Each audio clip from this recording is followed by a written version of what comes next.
Welcome back, everybody. My name is Grace, or Gibby, whatever you prefer, and today we've got an exciting update. Tibbles the Merry Elf has returned with a wave of joy and gifting extravaganza to Adventure Quest for the 2023 Summer Gifting Contest. Now, Tibbles brings double the excitement with two possible sets of prizes to win. If you don't know what this is the Season of Gifting Contest. Happens twice a year, once with tokens, once with gold and tokens. This is the tokens donation, and you can see what people are donating for here and here. So if you donate, you'll compete for the Wing Weaver set, and if anyone donates, you can access parts of the Mermazon shop. Now, the way to receive token donations is to make sure your character has played a battle in the last 24 hours or donated. Both of those make you active. But I'm not here to talk too much about donations. Keep your characters active, receive those donations, have fun with those tokens. What I'm here to talk about is the Mermazon Champion items that just came out. Now we've got the faces. It's a Mermazon. I don't know what you were expecting. I don't know what I was expecting. This one looks kind of old and wrinkled. This one looks kind of normal. Good faces. Not for me, but that's okay. Here is the cool stuff. Look at this sea turtle. He's just chilling. He's vibing. I'm going to show you what he does in a minute. He's just a little turtle. Look at him go. And the starfish stalwart. This living starfish serves as a potent defender against water attacks, and its regenerative powers can be applied to you as well. Nice looking shield. Simple but good design. And it's just a simple water shield with basic resistances. Now let's take these puppies over to the combat practice trainer and show you the basics of what they do. Okay, so I've got my starfish shield, and it says click on the shield to apply regeneration to yourself, 770 SP. It's quick cast. Starfish imbues you with some of its regenerative power. 2 rounds, 0.9 power regeneration. Let's see. Let's just skip my turn. Just with a quick attack. This animation's kind of long, but 431. So it's a fat heal for a fat SP cost. And remember, it lasts 2 turns. Another 454. Now, you're getting about 1-to-1 healing, or 1 to 1.1 healing, so you're spending about 700 and you're healing about like 840, 850 on average. When the exact numbers come out on info subs, we can get more detailed info, but that's about what you're getting. So it's sort of like a resource transfer. You can use Essence Orb and use the shield. You can use Soul Gauntlet and use the shield. Basically, you're turning SP into HP for later turns, which I think is great. A lot of people think that the shield SP cost is restrictively high, and to an extent, I agree. I think that's the weakest part of the shield. It costs almost 800 SP to use at max level, so even though the effect will give you back a bunch of HP, you need a ton of SP in your reserves to use it. Now with that being said, let's check out the Sea Turtle Defender. First of all, I love his little loop-de-loop. What a cute little guy. I can get behind it. Second of all, he's got 2 modes. Fortify your resistances, boost your defenses. So boost your defenses is very easy to showcase. What he's going to do is he's going to attack, and he has 2 attacks. One where he shoots out a little water gun and does 3 hits, and you can see that he gives you a defense boost, and now it's 0 turns because it was 1 turn and it ran out. And it gives you 15.5 defense. So it trades half its pet damage to give you a defense boost, or you can have it, and here you'll have to look quickly because it'll disappear, an element shield, 0.8429 modifier, so a 15% damage reduction Ellie shield. Now, the good thing about both of these effects is that they scale off water resistance. So if your foe has higher water resistance, you'll get a stronger effect. At 200%, you'll get 30 blocking and a 30% LE shield. The easy thing is also that the number is the same for both 15% LE shield or 15 MRM. Now, what's interesting is that both these pets modes are actually clones of other pets, and if you're a keen observer, you might have noticed them in my inventory. So, New Year's Light Ball, slam into your foe, preps for the light show. Now if you read it, this floating ball signals the end of the old year and ushers in the new. It can slam into your foes or put on an inspiring light show that boosts your ability to block attacks. Now, intentionally, this is like the same item, except instead of giving you blocking based off of water resistance, it gives you blocking based off of light resistance. However, it's bugged, so it gives the same blocking against everything, no matter their light resistance, but it's the same type of item. It's the exact same effect as New Year's Light Ball. People don't generally use New Year's Light Ball because it has to hit its hits to give you a blocking effect. And if you're playing a dodge build, you don't really want to have that variability of maybe missing hits and not giving you the full block effect. Again, this guy's bugged, so it doesn't matter if he misses some of his hits, but in theory, that's the weakness of the New Year's Light Ball and of the Sea Turtle Defender. Now we have Kerguinbo, and he has the Ellie Shield effect.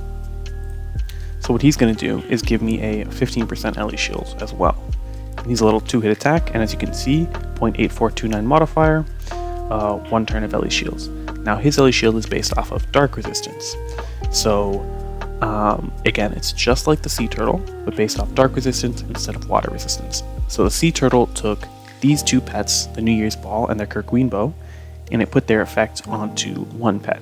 And now you can choose between them, and it's based off water instead of light or dark. What do I think about this? I think both of these are strong effects. I think Kerguinbo is an example of a pet that you can use defensively and still have it do some damage. You'll notice I have Chiaro Symbiote in my inventory. That gives the same amount of damage reduction, but without a save or without a hit check, 15%. But one, it doesn't scale with enemy resistance. So if I'm using this against a light monster, it'll probably have 130 dark resistance, so I'll get a slightly higher Ellie Shield than I would from Chiaro Symbiote. And two, Chiaro Symbiote does light and dark damage, so it really does low damage against most monsters, whereas if you use Kerguinbo or the Sea Turtle Defender against light or energy monsters respectively, you'll be getting a stronger effect and higher damage. So I think this pet is very useful, both for dodge and for pure damage reduction defense. Do I think it's perfect? Do I think it's crazy OP? No, but I think it's a very good utility pet, and I think that a lot of people will get some good mileage out of this pet. So I'm going to take these puppies for a trial run out to get some energy monsters, but before I do that, what I'm going to do is I'm going to see if Essence Orb and the shield makes you net gain HP or net lose HP. And the way I'm going to do that is I'm going to go down to about 1k HP and then click Essence Orb until I can, and then use the shield, and then basically just see if I gain HP over 10 turns or lose HP over 10 turns. So I'm going to cut the clip, turn off the audio, just play some relaxing music, and see if I net gain HP or net lose HP. Also, I'll be using Baby Egg to make sure Combat Practice Trainer doesn't do any damage to me. And this way we're going to see if you profit HP using Essence Orb into the Regen Shield. Now keep in mind I do have 250 endurance, so it's slightly boosting my regen healing by 12%. If you were in an armor like Angelic Robes, that would be another 12% boost. But okay, let's test out the shield.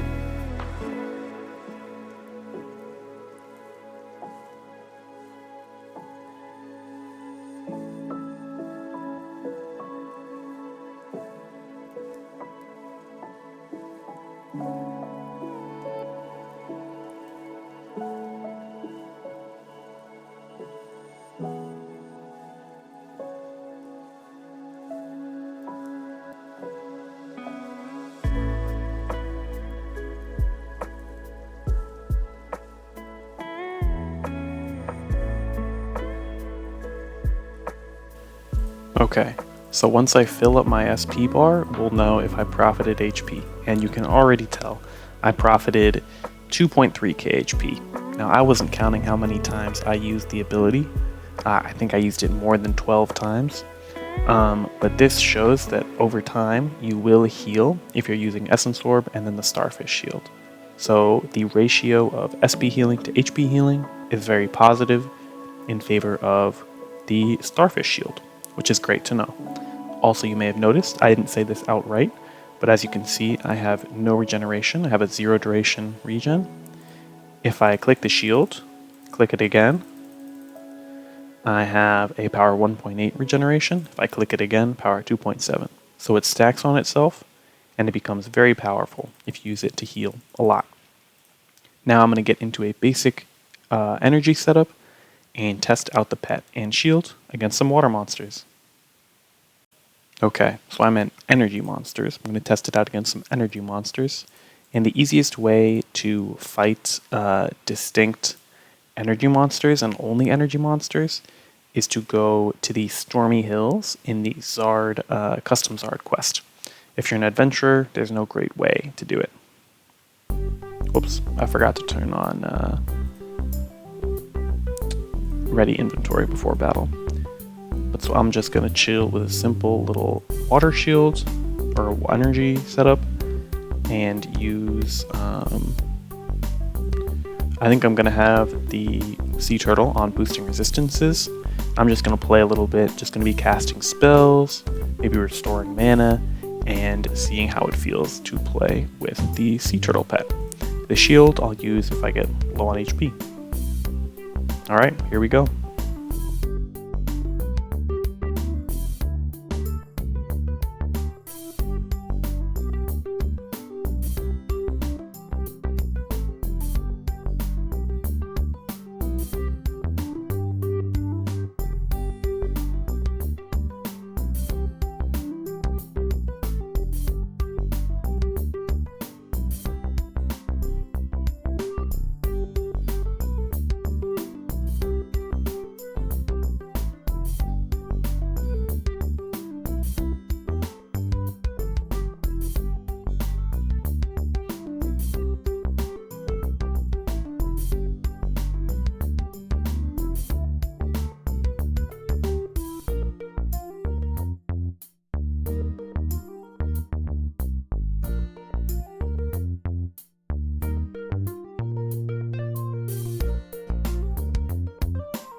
Okay, so slowing the clip down now so we can chat about it and our little sea turtle friend. I didn't end up using the starfish that often because I didn't find I needed the HP. Let's just casually use it here. But again, these are very simple energy monsters. It's nothing too crazy, nothing too complicated. But I wanted to see how reliable the sea turtle felt. And I have to admit, it did not feel all that reliable. Currently, as you can see, it just missed all 3 hits, and it didn't give me an Ellie shield at all. Now, I'm only running Charisma and not Dexterity, so if you have full pet accuracy, whether that's because you run Dexterity and Charisma, or because when you're watching this, the stat revamp has happened, you'll probably find you have better luck with the turtle being more reliable, but in theory, on average, pets are supposed to, I say that loosely, they're supposed to hit 85% of the time if you have full stat investment. So if you have no charisma, you'll be hitting a lot less, first of all. You'll be hitting probably like 60% of the time. So you get 60% of the effect on average. And if we're going off of a base 15% Ellie shield or 15 blocking, 60% of that is only about 2/3, so like 9 or 10 Ellie shield or MRM. And if you were watching when I hovered over my character page during this pet up clip, although it was probably pretty fast, to be honest, you could see that I would pretty much range between a 5% Ellie shield and a 20% Ellie shield, and 20 was if it hit all the hits on a monster with 130 water resistance, and a 5 is if it hit like one hit on pretty much any monster. I even obviously return Zerd missed completely as well. This is because this is a side effect of doing the Zard training quest to fight energy monsters. Okay, but yeah, so the pet does feel a little unreliable, especially if you're not running full pet accuracy stats, which at the time of recording is dexterity and charisma, but in the near future will probably just be main stat and charisma. I think this pet will be much better and easier to use once pet and guest accuracy isn't locked to dexterity, so mages and warriors can get full value out of it. But for the meantime, I do think that lack of accuracy is going to make it a lot weaker for builds without dex. I still think it's a great pet, but I think that in the meantime, because of the accuracy issues that you'll have if you don't have dexterity, I would say not the best pet. That being said though, if you do have dexterity, a very good pet, I'd say combine it with either Light Ball or Bun Banneret or Kerguin Bow, and then depending on what monster you're fighting, you can have the most optimal Ellie Shield or MRM boost, and you can just mix and match depending on what will be the most optimal for the situation. Overall, I really like this release, and I especially love that I was able to receive 19,000 tokens. I got very lucky. But I also love that they're updating the shop as we get to the token milestones. So probably by next week we'll have hit 6 million and unlocked the Misk. After that, it's probably going to slow down a lot because the rush from the first day or two will have slowed down. So I don't actually know if we'll get the ranged weapon, melee weapon, or magic weapon in the next month or in the next like 2 weeks, maybe longer. And the armor will probably come right near the end. That's my guess. I could be wrong. But I'm very glad they're releasing it part by part. It sort of builds up the hype, and I'll be excited to see what they do for the Wingweaver set as well, because I really do like the look of it and the unicorn. I would love to get the armor. I don't think I will, but I guess we'll see what happens. So thank you guys for watching. Let me know if you can think of any specific uses or bosses to try out this pet and shield against, and I'll be happy to check it out and give it a try. Have a great day, spread some peace and love, and treat yourself well. Bye bye.